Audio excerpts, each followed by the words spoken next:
The Chicago Bulls defeat the Toronto Raptors by a score of 111-108 to move to 4-0 on the season for the first time since 1996. What's going on, guys? I'm back with the Chicago Bulls post-game reaction videos, the first one I've ever done on my channel. So if you guys want more of these Bulls videos, which I know I'm primarily a Bears channel, but I saw a lot of you guys wanted Bulls content on here as well, and I thought that since the energy surrounding this team is just so dramatically different for the first time since probably the Derrick Rose days, okay? And you know, I named this channel the Windy City Production so that I could, you know, eventually cover all sports. Like, I didn't want to limit myself to only Bears content, but somehow I ended up doing mainly Bears videos because you guys really showed interest in my Bears videos. So that's always going to be the main focus of this channel. But I do want to make some more videos, maybe about the other sports as well, and definitely about the Bulls, man. So if you guys want more Bulls videos this season, definitely leave a like on the video, maybe comment as well, because it will definitely help me, you know, get this video out to new subscribers too, and to people that, you know, might be interested in watching this. And if you like the Bulls content, definitely let me know so I can make more of it in the future. But putting all that aside, guys, let me talk about this game, okay? And to be honest, guys, this is the first challenge that the Bulls have had the entire season, okay? If you guys saw our other 3 games that we played so far this year, they were against bottom of the barrel, absolutely horrible teams that were also missing some of their star talent. Like we played the Pelicans without Zion. We played the, you know, Pistons without Cade Cunningham. So obviously we're, you know, kind of beating up on the bad teams the last 3 games. So rightfully so, a lot of people question, like, how good actually is this team? Okay, will they have the ability to clutch up victories against some of the better competition in the NBA? And I'm not trying to say that the Raptors are an elite team by any stretch of the imagination, because I don't think they're going to be a title contender at all this year. But guys, compared to the Pistons and the Pelicans, they are a much better basketball team overall. They have a head coach that won a championship before. They have guys like OG Anunoby. They have, you know, Gary Trent as well. They made some all-season acquisitions too. So this Raptors team, man, it was nowhere near as bad as the last 2 we played. And even taking all that into account, guys, the Bulls dominated this game for a good portion of the game, okay? We pretty much choked that 20-point lead that we had in the 4th quarter, okay? We got up to a big lead in the first half after a big second quarter in which we had a bunch of different guys hitting big time shots. Okay, Lonzo Ball, man, from beyond the arc, this guy hit 5 threes in this game. He wasn't really known as a sharpshooter before the season, man, but he has been hitting a lot of threes so far this year. I mean, people have to remember, Lonzo Ball is only 23 years old, guys, and that is still extremely young for being a player in this league. Okay, obviously he's been playing for a while now in the league, but he was drafted super young, obviously. You know, came to the Lakers after 1 year at UCLA. So he's still developing, guys. He's still, you know, trying to improve his shot every single year. And it seems like he's finally hitting his full potential with a team like the Chicago Bulls. I know it's super early, man, but we have not had a point guard like Lonzo Ball,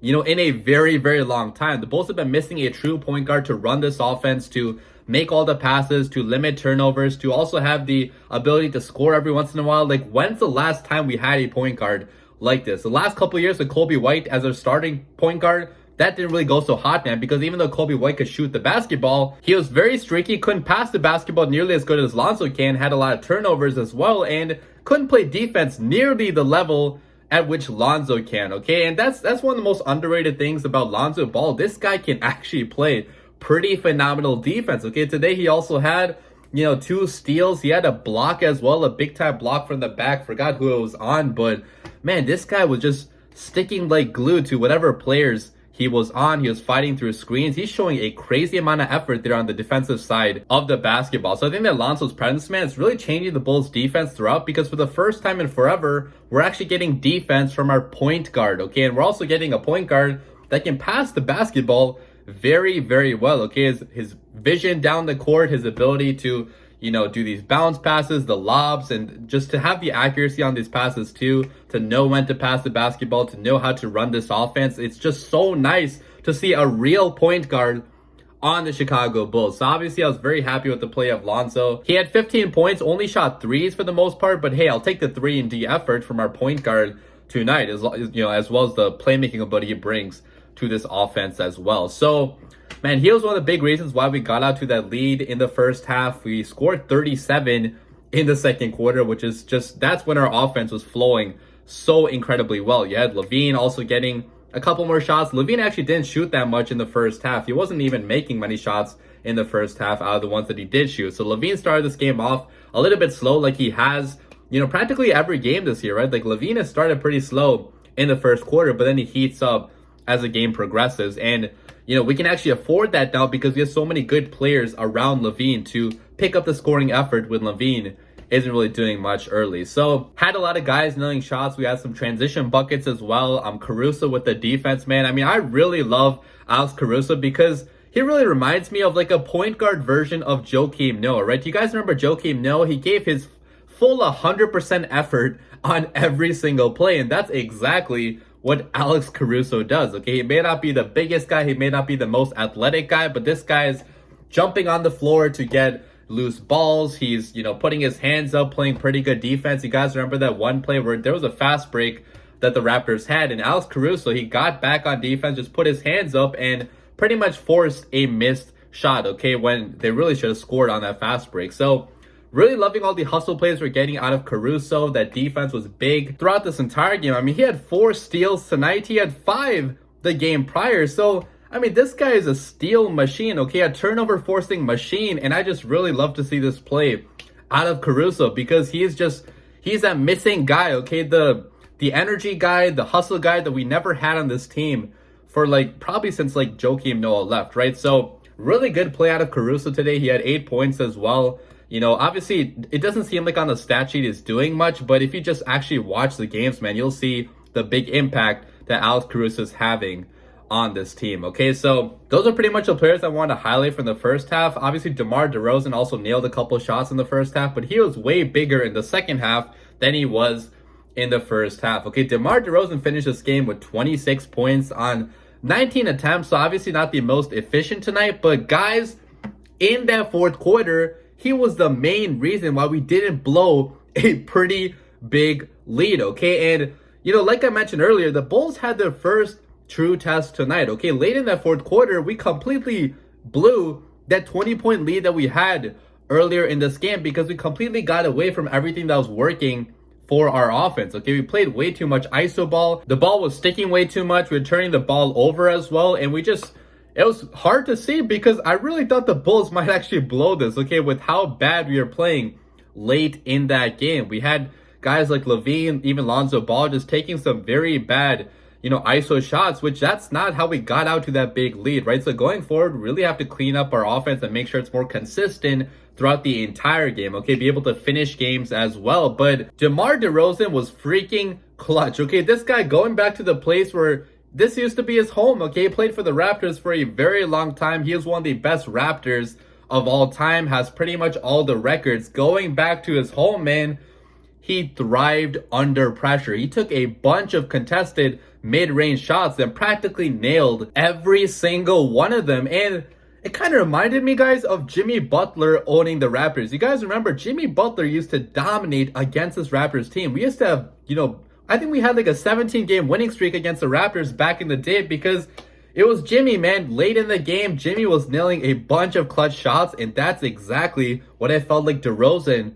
was doing out there tonight, okay? Turnaround jumpers, fading away, and just with pressure in his face, just completely nailing those shots time after time, and he's honestly the reason why we won this game, guys, okay? Without DeRozan, we would definitely not have won this game. So really impressed with the play of DeRozan, man. If he can continue being big for us late in games, we could have multiple options to go to late in games, and that's exactly what you want if you want to build a successful basketball team, okay? Before, it used to be Lavine as being the only threat late in games. Now we have DeRozan to make these clutch shots as well. Now let me talk about Nikola Vucevic. Obviously, I'm not going to go extremely hard on him because yesterday was his birthday. He also was sick apparently today, which that could maybe just be a hangover from celebrating too hard on his birthday or whatever. I'm not going to speculate, but that could be a reason why. But whatever the case was, man, Vuce, although he did play a pretty, I would say, decent game for the most part. He had 15 points. He had some big-time buckets in this game, so he wasn't, horrible at all,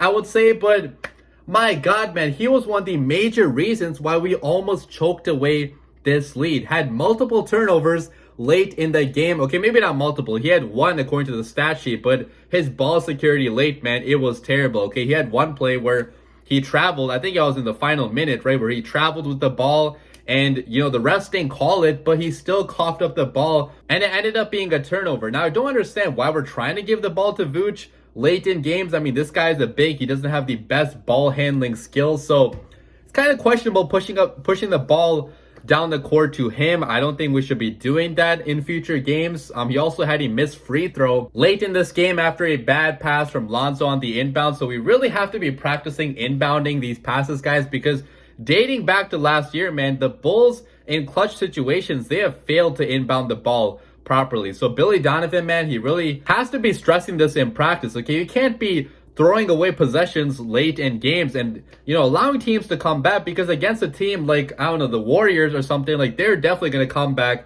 and win the game. So we had some bad inbounding. Vooch had some bad, you know, he had a bad turnover late in this game. He also missed that free throw also on that final possession, right? Like, he got matched up with Fred VanVleet and he could have nailed that shot over him, okay? He had Vooch on skates, man, and I don't blame Vooch for that, because being a big going up against the guard, it's kind of hard to play defense. But I have to go back and see exactly what happened to lead Vooch to being on VanVleet. But, like, what are we doing late in these games, right? Like, we can't be choking away a big lead like that. Obviously, the Bulls pulled through here, but in the future, man, we have to be better, okay? A lot less iso ball, a lot less hero ball, and just stick with the things that got you out to that big lead in the first place. So wasn't a perfect game by the Bulls at all, but the Bulls pulled this out, and that's what good basketball teams do, right? Like, even with all the mistakes that they make, good basketball teams find a way to get the victory, and that's exactly what the Bulls are right now, okay? We're 4-0